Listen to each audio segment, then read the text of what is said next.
أما بعد فإن خير الكلام كلام الله وخير الهدي هدي محمد صلى الله عليه وسلم وشر الأمور محدثاتها وكل محدثة بدعة وكل بدعة ضلالة وكل ضلالة في النار.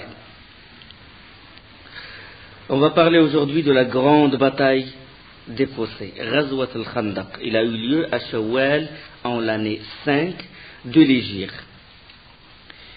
Après les différentes défaites qu'ont infligées les musulmans en mécréants, Quraysh a été touché dans son honneur, surtout dans Badr Thaniya, la deuxième Badr, quand le prophète sallam il a relevé le défi, mais Abu Sufyan il s'est retourné chez lui et il n'a pas été à l'endroit, il n'a pas été au rendez-vous.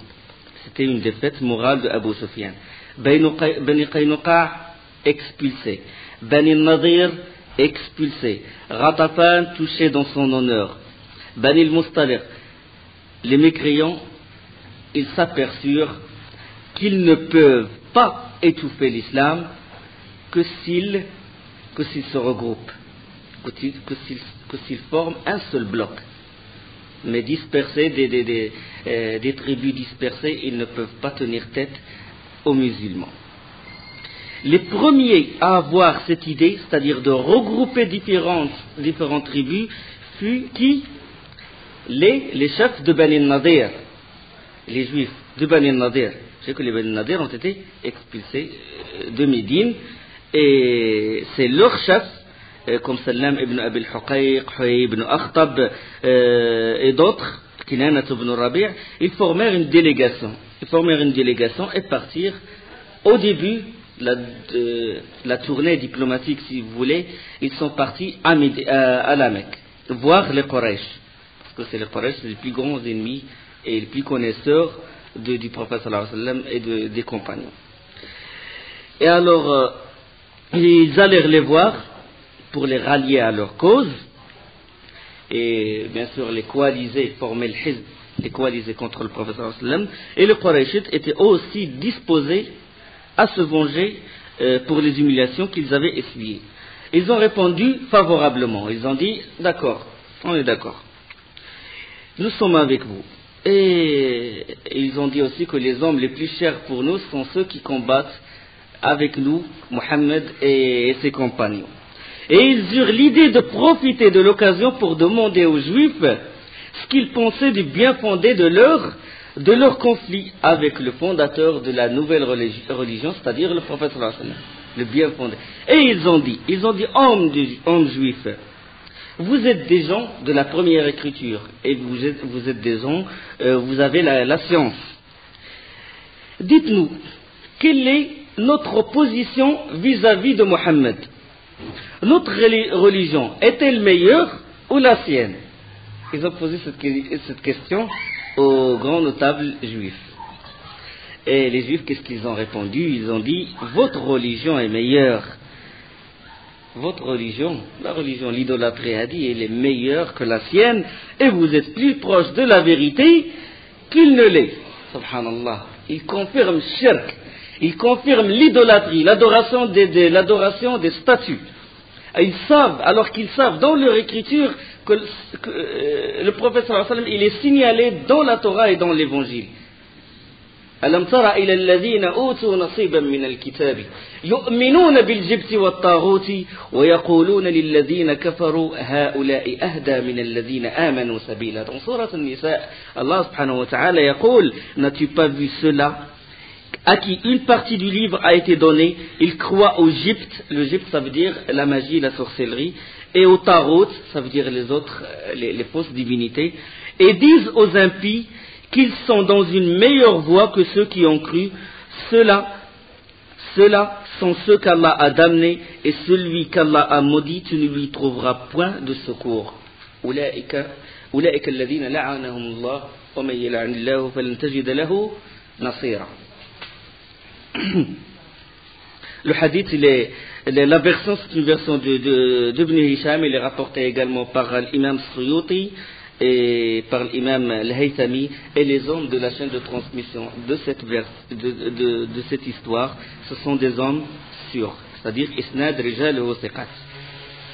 Subhanallah, il confirme l'idolâtrie, il préfère l'idolâtrie à l'unicité pure d'Allah subhanahu wa ta'ala.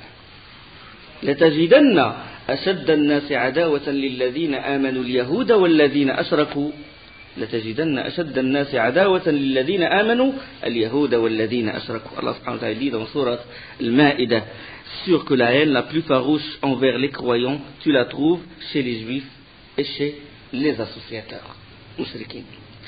Et sur cette base d'harmonieuse entente, les deux alliés dressèrent leur plan. Les Juifs entreprirent de soulever les tribus de la péninsule, eux d'un côté et Quraysh d'un côté. Les Juifs, ils sont allés à Ghatafan, dresser Ghatafan contre le professeur sallam. Et Ghatafan, il a accepté sous le commandement de Uyayna ibn Hisn. Les acceptations augmentèrent et les effectifs de l'armée, ils atteignirent 10 000 hommes. 10 000 hommes. Jamais un nombre n'a été atteint auparavant dans les batailles contre le prophète sallallahu alayhi wa sallam. 10 000 hommes. Quraysh est sorti à leur tête Abu Sufyan, Ghatafan, Uyayna ibn Hisn, Bani Murra, Al-Harith ibn Auf et Ashja' Mis'ar ibn Rukhaylah. Le prophète sallallahu alayhi wa sallam, toujours vigilant, il a toujours ses éclaireurs. Il a pris les manœuvres des Juifs et des Mushrikines de Quraysh. Il a su qu'ils sont en train d'ameuter les infidèles contre lui, grâce aux éclaireurs bien sûr. Et qu'est-ce qu'il a fait? Il a réuni, comme d'habitude, il a réuni les compagnons radiyallahu anhum pour une consultation. Il les a consultés, qu'est-ce qu'on doit faire? Comme d'habitude, comme il le fait toujours, qu'est-ce qu'on doit faire? Différentes opinions furent exprimées et ce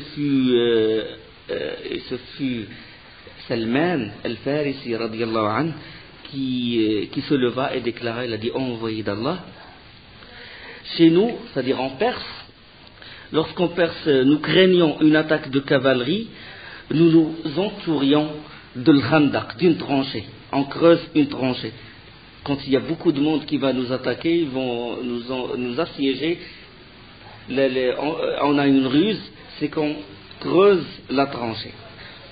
Et il a dit: creusons donc maintenant une tranchée autour de nous. Et c'est une tactique bien sûr que les Arabes ne connaissaient pas auparavant. Et la proposition, il a obtenu l'unanimité et fut mise en exécution. La position de Médine maintenant. La position de Médine, elle est étonnante. Médine est là. Médine est là aussi. Médine. Elle est étonnante. Elle est située entre ce qu'on appelle trois harrat. Je vais expliquer ce que ça veut dire harrat. Il y a harrat al-Wabara, le nord, le sud, l'est et l'ouest. Harrat al-Wabara à l'ouest. Harrat al-Waqin à l'est. Il y a une harra au sud. C'est quoi harra? C'est un amoncellement rocheux. C'est un amoncellement rocheux et difficilement accessible. Le piéton, il ne peut pas le franchir qu'avec difficulté. Alors l'armée, il est presque impossible qu'il le franchisse. Parce qu'il y a des pierres pointues et le substrat, et les chevaux et les chameaux ne peuvent pas passer, ne peuvent pas marcher dessus. Donc, Allah subhanahu wa ta'ala, naturellement, il est protégé, Médine est protégée par ces trois amoncellements rocheux. Un à l'ouest, un à l'est et un au sud. Et là, proche de Médine, il y a les maisons de Bani Qaynuqa, ils étaient les plus proches de Médine et ils ont trahi le pacte quand ils ont déshabillé la femme musulmane et tué l'un des compagnons. Alors ils étaient expulsés et ils sont partis soit à Khaybar, soit plus loin au Sham. Les Bani Nadir aussi, ils ont trahi le prophète sallallahu alayhi wa sallam et il les a chassés. Ils ont quitté, une partie d'eux est allée à Khaybar et une autre partie est allée au Sham qui est au nord. Donc il n'y a pas de menace d'ici, ni de Bani Nadir. Bani Nadir c'est ici. Bani Nadir c'est proche de la Harra du sud. Au nord il y a Jabal Uhud, la montagne de Uhud, là où il y a eu la bataille de Uhud, et puis le lac et le confluent des rivières, Wadi al-Aqiq. Au sud, à l'ouest, et puis le nord, Oued al-Qanat, la vallée de Qanat, aussi la vallée de l'Aqiq. Et là, c'est Jabal Salah, la montagne de Salah, le mont de Salah, proche de Médine.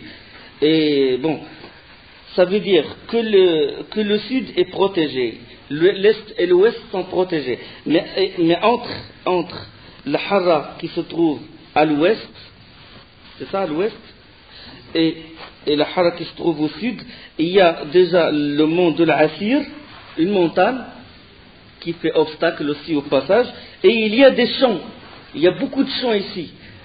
Il y a beaucoup de champs du côté du sud-est et du côté du sud-ouest. Donc c'est protégé naturellement par les champs de palmiers et par les amoncellements rocheux. Mais il y a une brèche du côté de Bani Quraïda, une ouverture de Bani Quraïda. Donc le prophète sallallahu alayhi wa sallam, qu'est-ce qu'il a fait? Il a couvert le nord par une tranchée. Le plan, il a dit, nous on va couvrir le nord parce que le nord, c'est au nord où la menace peut arriver.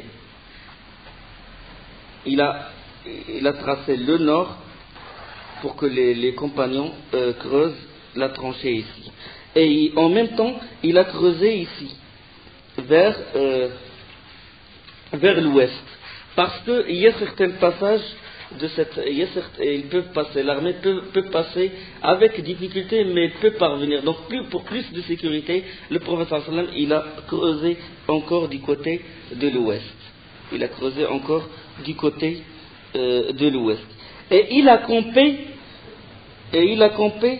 en bas au pied du mont de Salah pour protéger son dos et pour profiter de la pente et pour voir ce que font les moussrikines, les coalisés, les ahzab, ce que préparent. Donc c'est un endroit stratégique pour lui. Il a campé ici.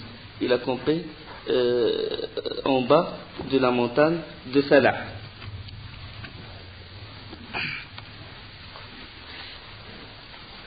Donc, c'est la seule menace qui peut venir, c'est celle du sud-est. C'est celle de Bani Quraïda, la seule menace. Et Bani Quraïda, ils ont un pacte avec le prophète sallallahu alayhi wa sallam. On sait que le prophète sallallahu alayhi wa sallam, quand il est rentré à Médine, il a fait des pactes avec les Juifs.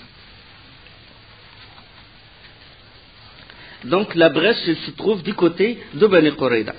Le nord, comme j'ai dit, il a été protégé. Et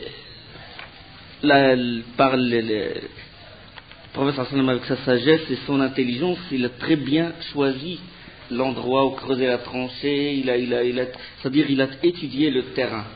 Il est très vigilant, sallallahu alayhi wa sallam. Ça nous montre l'imminence du prophète sallallahu alayhi wa sallam en tant que combattant, un vrai combattant, sallallahu alayhi wa sallam. La tranchée est longue. Vous savez que de l'ouest vers l'est et une partie du nord vers le sud. Elle est longue. Le prophète sallallahu alayhi wa sallam, qu'est-ce qu'il a fait? Il a partagé les compagnons. 10 personnes, sur 10 compagnons, il y a un chef et il leur a donné un secteur à creuser.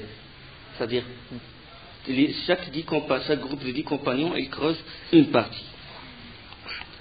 Et le prophète sallallahu alayhi wa sallam a fait aussi que la tranchée soit suffisamment large pour que seulement les meilleurs chevaux purs peuvent la franchir, c'est-à-dire difficilement franchissable. La tranchée, elle est suffisamment large et suffisamment profonde pour que celui qui tombe dedans, il ne peut plus remonter, il ne peut plus ressortir.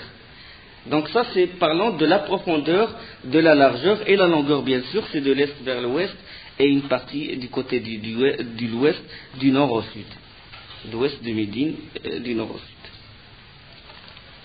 On commença le chantier. Le Ibn Omar, radiyallahu anhu, il avait 15 ans. On sait qu'à la bataille de Uhud, il avait 14 ans. Bon, c'était le début il avait à peine 14 ans, et là, c'est la fin. Il a presque au terme de ses 15 ans. il s'est présenté devant le prophète sallallahu alayhi wa sallam pour participer, et le prophète sallallahu alayhi wa sallam l'accepta. Le hadith dans le Bukhari. En commençant le chantier, comme j'ai dit, la tranchée est longue.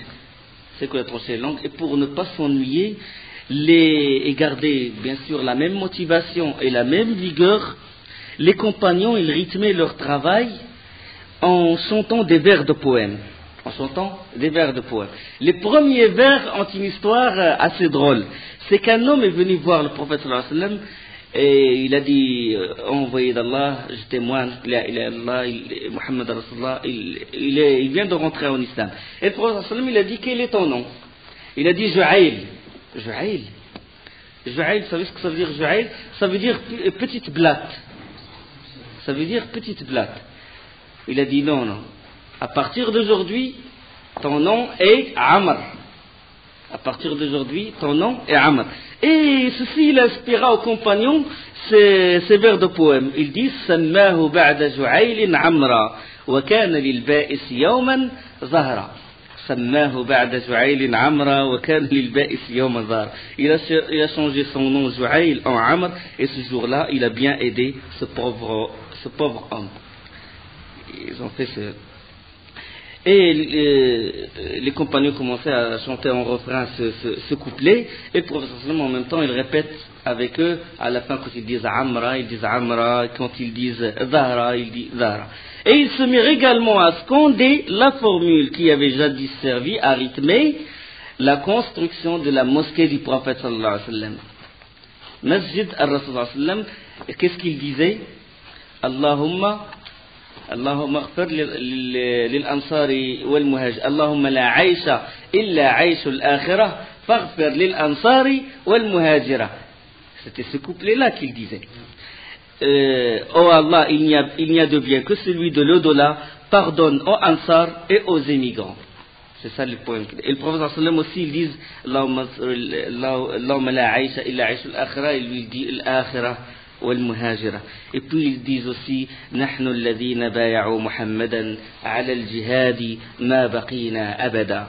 Nous avons donné à Muhammad serment d'être prêt au jihad de notre vivant. Et puis Abdullah ibn Rawaha radiyallahu anhu, il composa d'autres vers qu'ils commencèrent à chanter Allahumma lawla anta mahtadayna wala tasaddaqna wala sallayna فأنزل سكينة علينا وثبت الأقدام إن لاقينا إن الأولى قد بغوا علينا وإن أرادوا فتنة أبينا. Ils rythmaient leur travail avec ça.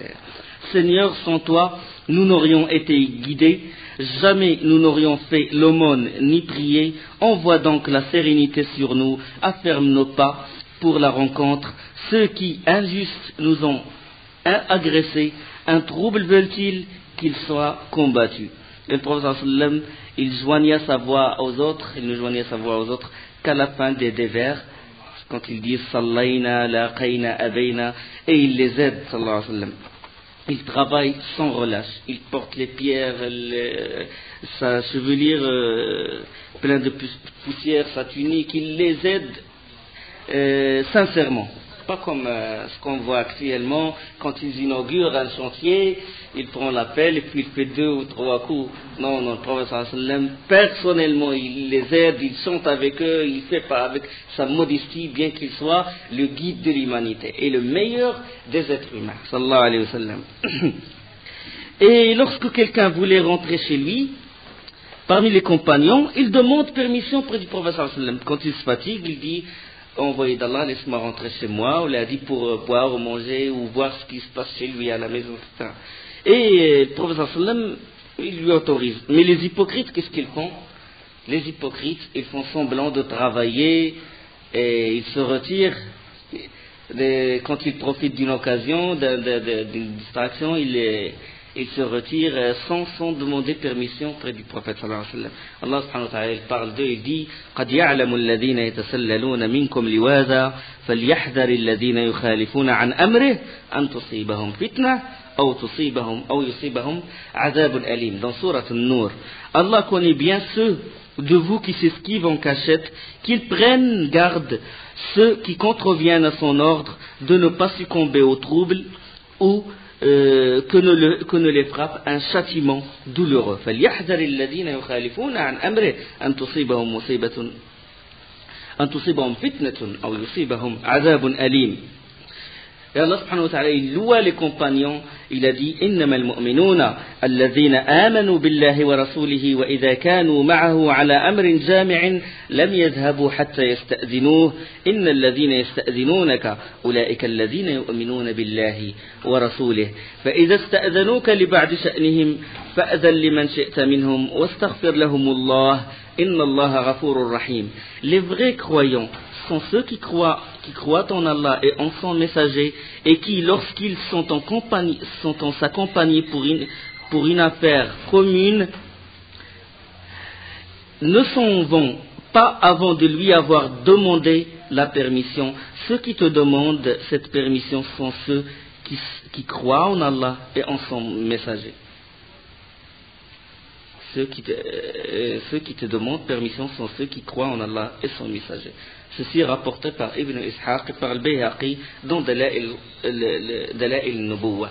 D'autres hypocrites, ils demandent permission, mais qu'est-ce qu'ils disent? Ils demandent permission, mais juste pour s'enfuir. Ils disent au prophète sallallahu alayhi wa sallam, ils disent nos demeures sont sans protection. Nos demeures sont sans protection et on a peur pour nos femmes, on a peur pour nos enfants.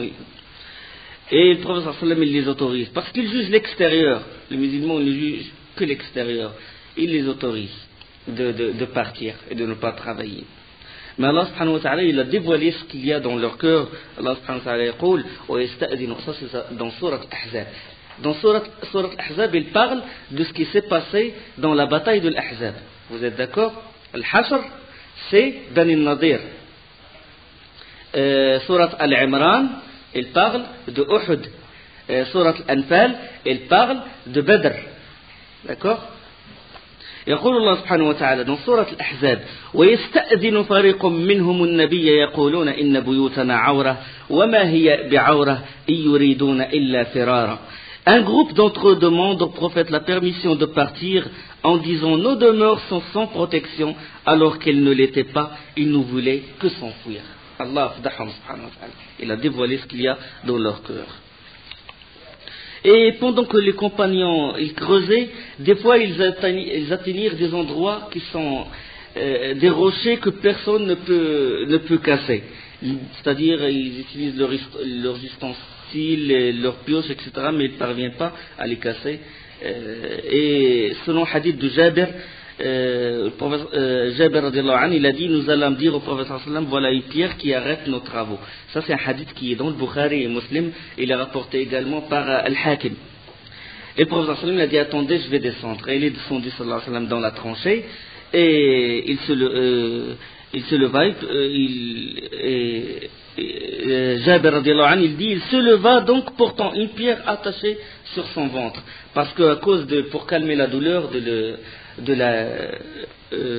la faim, il met une pierre dans son ventre, sallallahu alayhi wa sallam. Et les compagnons, eux aussi. Parce que c'était un moment de grandes épreuves et un moment de famine, un moment de souffrance. Le prophète sallallahu alayhi wa sallam, il n'a pas mangé 3 journées entières. 3 journées, il n'a pas mangé, d'après ce qu'a dit Jabir radiallahu anhu. Et il saisit la pioche et on frappa la pierre. Cette pierre-là qui bloquait le travail des compagnons. Et la pierre s'est transformée en sable coulant comme ça. Subhanallah. Il y avait beaucoup de miracles durant cette bataille. Pourquoi? Parce que déjà c'était un moment de grande épreuve et il fallait qu'il y ait des miracles pour soutenir, pour raffermir les cœurs des compagnons radiallahu anhum. Et puis Jabir, quand il a vu le prophète dans cet état, avec la pierre, avec son ventre, mettant la pierre sur son ventre, et qu'est-ce qu'il a dit au prophète sallam? Il a demandé permission, et le prophète sallam lui a l'a laissé partir, puis il est allé voir sa femme, Suhayla bint Mas'ud al-Ansariya, radiyallahu anha. Et il a dit, j'ai vu le prophète sallam souffrir d'un mal vraiment insupportable, as-tu quelque chose à manger? Et Suhayla radiyallahu anha, il a dit, nous n'avons rien, nous avons juste une petite quantité d'orge et une chevrette. Ils égorgèrent la chèvre, émoulurent l'orge. Ils placèrent la viande dans la marmite, ils préparèrent la pâte, etc. Puis Jabir, quand il s'apprêta à sortir, sa femme, radiallahu anha, Suhayla, lui a dit, attends, il a dit, ne ramène que 3, 4 personnes, ne m'humilie pas devant le prophète sallallahu alayhi wa sallam. Nous n'avons qu'une petite chevrette et juste une petite quantité d'orge. Et il est allé voir le prophète sallallahu alayhi wa sallam et il murmura au prophète sallallahu alayhi wa sallam dans l'oreille. Et il dit, envoyé d'Allah, j'ai un modeste repas à vous offrir. On a égorgé une petite chèvre et on a moulu une petite quantité d'orge. Et le prophète sallallahu alayhi wa sallam s'écria, oh gens de la tranchée, Jabir nous invite à un repas, venez tous. 1000 hommes travaillaient dans la tranchée. Jabir, quand il a vu ça, il a couru directement chez sa femme. Il a dit, attention, ce n'est pas 3 ou 4 personnes, c'est tous ceux qui travaillent dans la tranchée. Et Suhayla radiallahu anha commence à lui reprocher, il a dit, malheur sur toi, pourquoi tu lui as pas dit ceci Il a dit, si, je lui ai dit, j'ai dit à l'envoyé d'Allah qu'on a juste une chevrette et juste une petite quantité d'orge. Et puis Suhayla, quand il a entendu ceci, il s'est calmé, il a dit, Allahu wa rasuluhu a'lam, puisqu'il connaît la quantité de notre repas et qu'il a appelé tout le monde, Allah, il est plus connaisseur ainsi que son envoyé. Par conviction totale d'une femme, il a dit que quelque chose de spécial, que le prophète sallallahu alayhi wa sallam, il n'agit pas comme ça. Il sait ce qu'il fait, sallallahu alayhi wa sallam. Il a dit, Allahu wa rasuluhu a'lam. Et le prophète sallallahu alayhi wa sallam les invita, et il a dit, rentrez, 1000 hommes, comme ça, il a dit, rentrez sans vous bousculer, et puis il se mit à couper le pain en morceaux, et il a mis une toile sur la marmite et une toile sur le four où se préparait le pain, et il sort le pain et il met la viande dans le pain et il donne aux compagnons. Et il répète la même opération jusqu'à ce que tout le monde a mangé. Subhanallah, Allah il a donné la baraka dans cette viande et il a donné la baraka dans le pain. Il a 1000 hommes. Hadith authentique de Jabir radiallahu anhu, dans le Bukhari et dans Muslim. 1000 hommes, subhanallah. Et ce qu'il y a dans la marmite n'a pas changé. Et le pain est resté jusqu'à ce que Suhayla radiallahu anha, il a donné à ses voisins, à tout le monde qui l'entoure. Et la baraka, il est resté dans cette viande-là et dans ce pain-là. Donc c'est un miracle du prophète sallallahu alayhi wa sallam. Une autre pierre, parce que chaque fois il creuse, puis il trouve un obstacle. Une autre pierre, très dure, les arrêta, et ils veulent la soulever cette pierre, ils veulent la creuser, mais ils n'ont pas parvenu à la creuser, et le danger il s'approche, parce que la moindre faille, le moindre endroit qui n'est pas vraiment bien creusé, les kuffars ils peuvent le franchir. Et ils appelèrent le prophète sallallahu alayhi wa sallam. On dit on va consulter le prophète sallallahu alayhi wa sallam. Ils l'ont appelé, puis le prophète sallallahu alayhi wa sallam a pris une pioche. Et cette version, elle est authentique, je trouve, l'imam al-Haythami, il la rapporte. Le prophète sallallahu alayhi wa sallam, il a pris une pioche, puis d'un coup comme ça, selon des versions, c'était Salman qui était en train d'essayer de creuser, de perforer cette roche. Et le prophète sallallahu alayhi wa sallam est descendu dans la tranchée, et puis il a pris la pioche, et puis il a dit Bismillah, et puis d'un coup, le tiers de ce rocher, il s'est fondu. Et puis le prophète sallallahu alayhi wa sallam s'écria Allahu Akbar. Allahu Akbar, sallallahu alayhi wa sallam.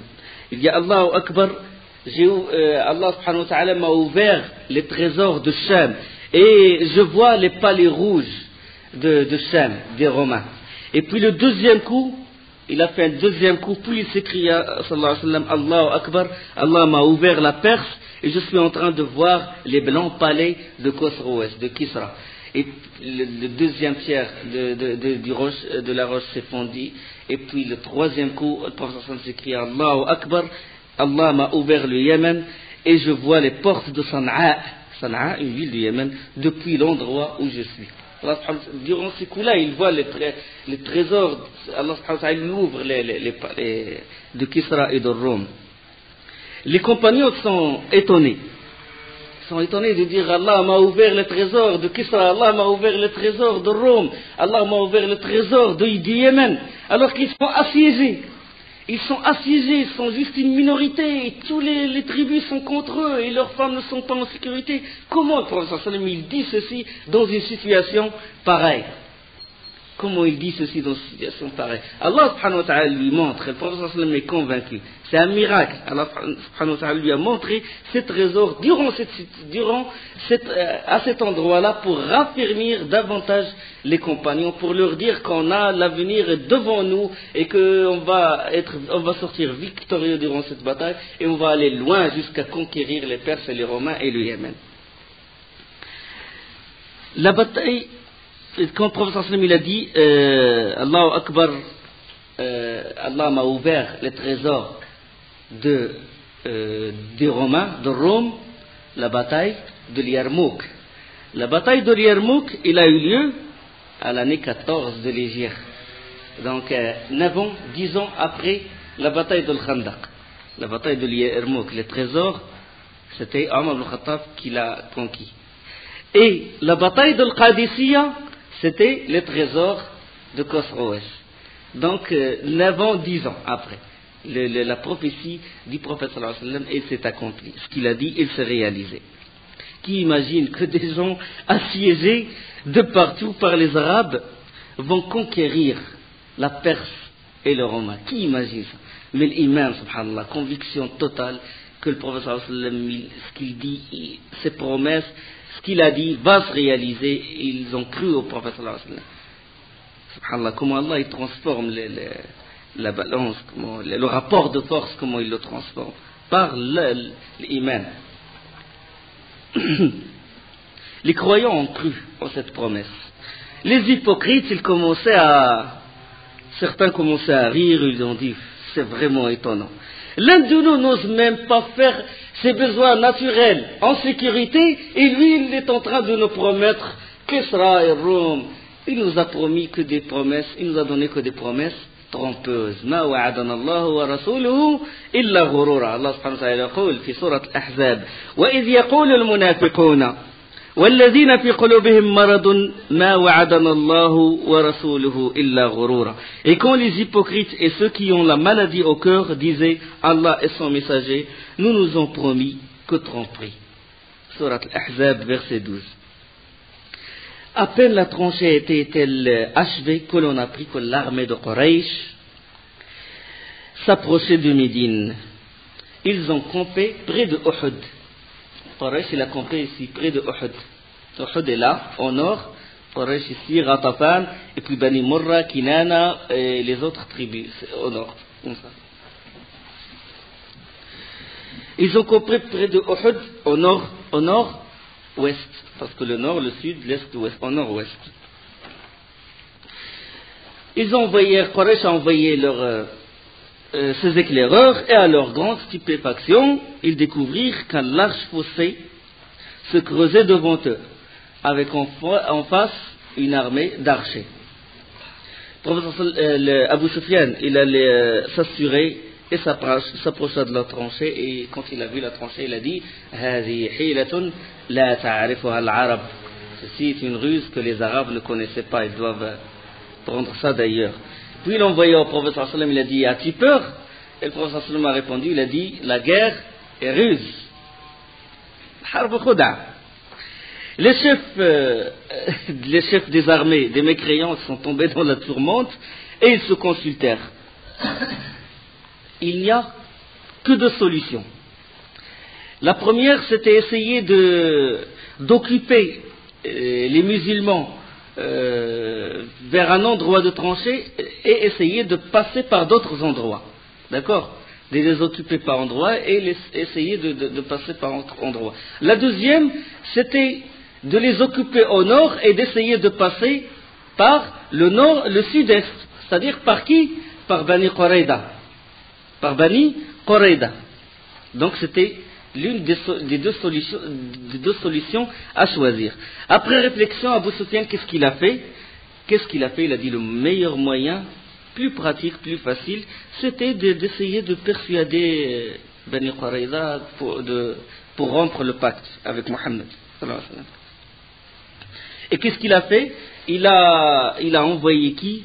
il a Huyay ibn Akhtab. On sait que Huyay ibn Akhtab il faisait partie de Bani Nadir qui était expulsé et qui après a habité à Khaybar. Huyay ibn Akhtab est juif, les Bani Qurayza sont des juifs. Abu Sufyan l'a dit, va les voir pour négocier et pour qu'ils nous laissent passer par le sud-est, c'est-à-dire pour qu'ils nous laissent passer au sud-est, comme ça on peut rentrer facilement. On va les occuper au nord et puis on rentre nous à Médine facilement par Bani Qurayza.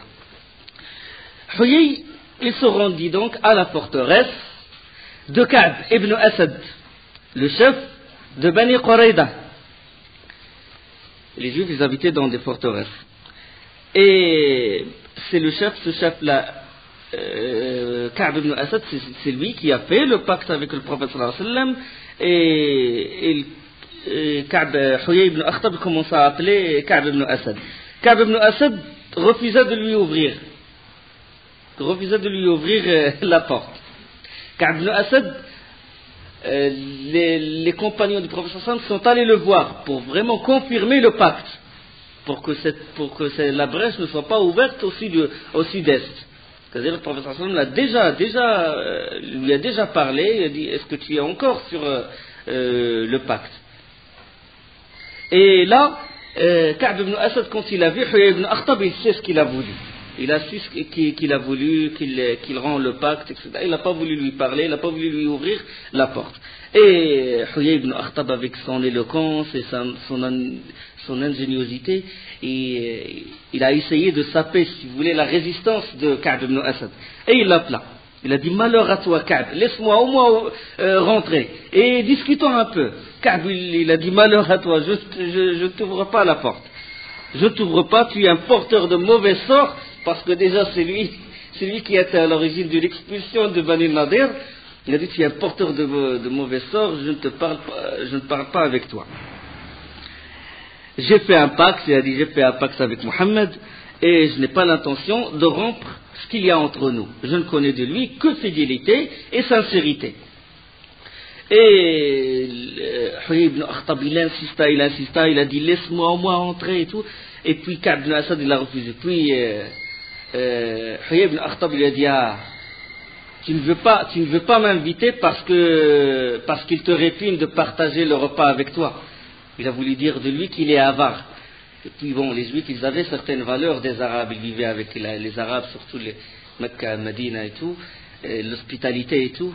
Et il fut tellement irrité qu'il lui ouvrit la porte. Il n'a pas voulu que les Arabes disent de lui que c'est un avare, etc. Et puis il lui a ouvert la porte.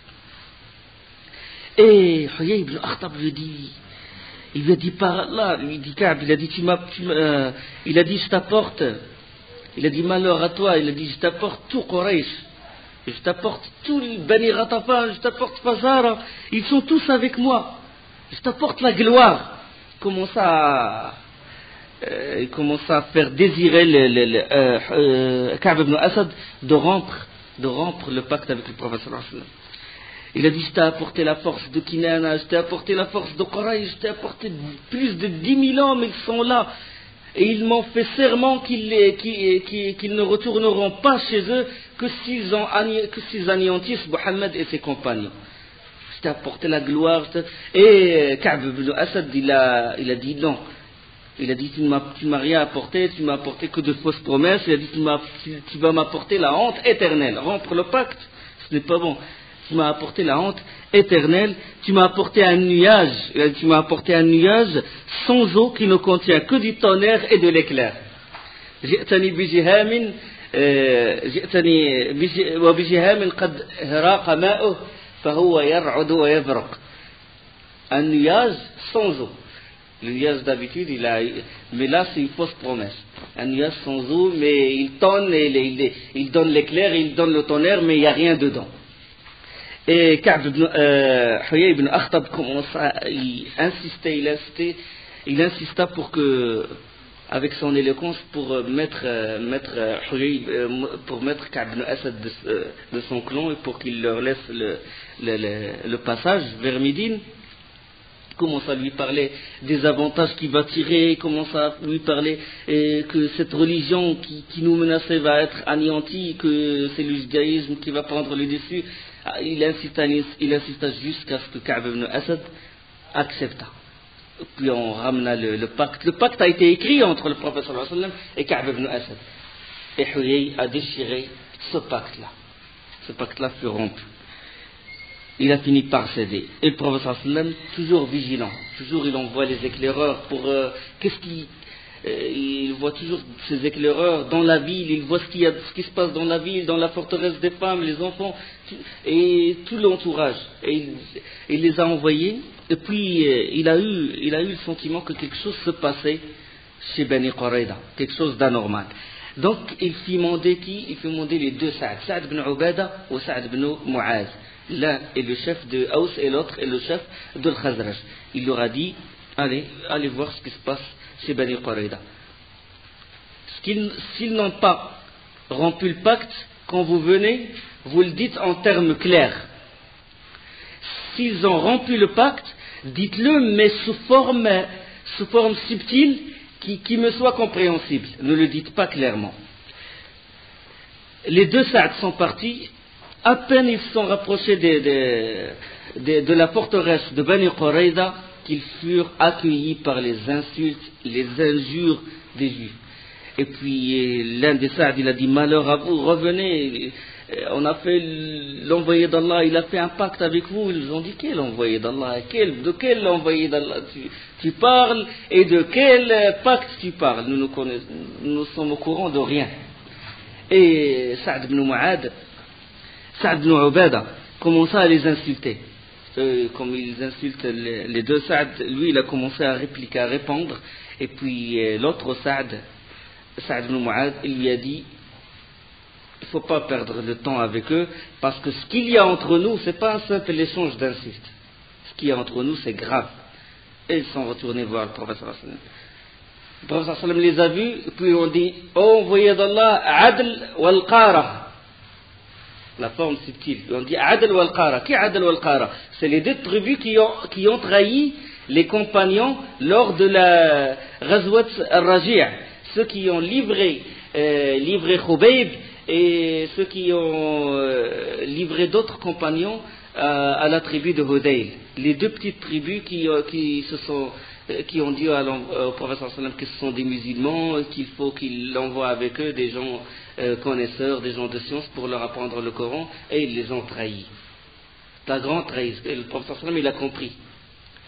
Il a compris que c'est une grande trahison, puis il a dit, quand il a vu ça, il a voulu raffermir les compagnons, il a dit Allahu Akbar, abshiru bin Nasr. Et la suite, Inch'Allah.